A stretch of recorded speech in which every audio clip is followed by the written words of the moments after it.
জঙ্গলের মাঝে একটি কুড়িঘর ছিল, আর সেই কুড়িঘরে থাকতো আলিরি এবং আলিরির দুই ভাই যমজ। আলিরি মেয়ে ছিল, আর আলিরির দুই ভাই ছিল ছেলে। দুই ভাইয়ের নাম হাশেম এবং কাশেম। এই আলিরি, আমরা যাচ্ছি ঘাস কাটতে আমাদের আরমান গরুর জন্য, এবং তুই আরমান গরুটা তুমি যাও যাও, আমি গরুকে দেখে রাখবো। হ্যাঁ, আমার ময়না গরু, আমার সোনা গরুকে দেখবো না কেন আমি? তুই রাখবেন মুড়ি, মজার মজার মুড়ি। যাই যাই, কি আবার মুড়ি নিয়ে এসেছে? তাড়াতাড়ি তুই রাখবেন মুড়ি, মজার মজার মুড়ি। মুড়ি কত করে দিচ্ছ আমাকে একটু বলো, আমি মুড়ি কিনবো, বুঝলে? তাড়াতাড়ি আমার গো, এক প্লেট নিলে 10 টাকা, আর 2 প্লেট নিলে 20 টাকা, আর পুরো প্লেট নিলে 100 টাকা। আমার কাছে তো কোনো টাকা নাই গো।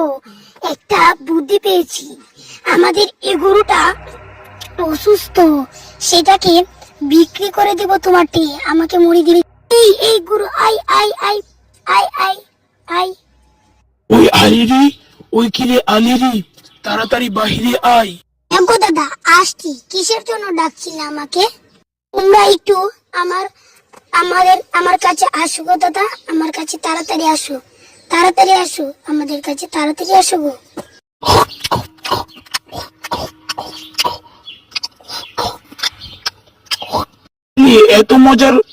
এত মজার মুড়ি তুই কোথা থেকে এনলি?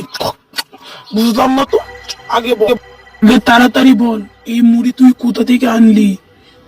হ্যাঁ গো দাদা, আমাদের গরুটা অসুস্থ ছিল, তাই মুড়িওয়ালার কাছে বিক্রি করে দিলাম দাদা।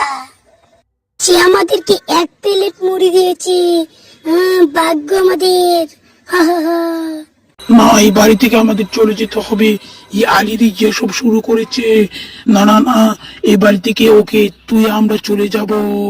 আর এই দিক দিয়ে আলিরি সব শুনছিল। আলিরির হাতে একটা ছুরি নিল, আর একটা ঝাড়ু নিল, আর একটা বেঞ্চ নিল সে।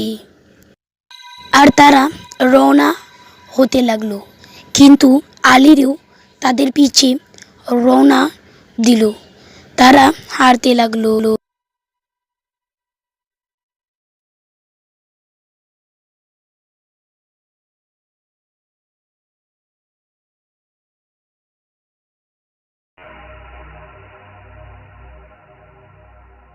আর তারা যে গ্রামে এসেছিল সেটা কোনো গ্রাম না, আর সেটা গ্রাম না, কারণ সেখানে একটি রাক্ষস থাকতো। আর রাক্ষসী এই গ্রামের সব মানুষ খেয়ে ফেলেছিল, একবারে সব ঘরের মানুষ খেয়ে ফেলেছিল। আর এই রাক্ষসটি অনেক ভয়ঙ্কর এবং হিংস্র ছিলেন এবং অনেক ভয়ঙ্কর ছিলেন।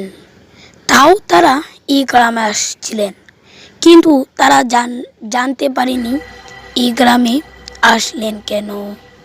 আর সেই সময় তার বোন তাদের সামনে উপস্থিত হলেন।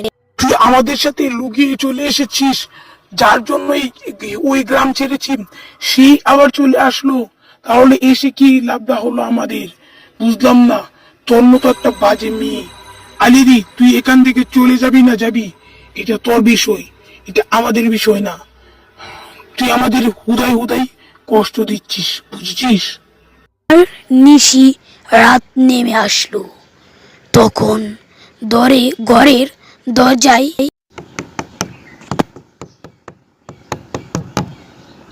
টুক করে শব্দ আসলো। আলির আমার ঘরে কে জাগে? মনীষী জাগে, মানুষ জাগে, আজকে তার কুলি যাচ্ছি বিয়ে খাবো। আমার হাতের মুখটা দেখ কত বড়, আমার চুলটি দেখ কত বিশাল, বড় বড় চুল, তোদের মাথা চুরিটা দেখ কত। ওরে বাবা, তুই দেখা যা আমার চেয়েও বড় রাক্ষস, যাই পালিয়ে যাই। ওরে বাবা গো বাবা, যাই পালাই গো বাবা। এরকম তুই হয়ে যাচ্ছে সারাকাল। কেউ যদি ব্যাককল হয় সে আসলে হিরো হয়।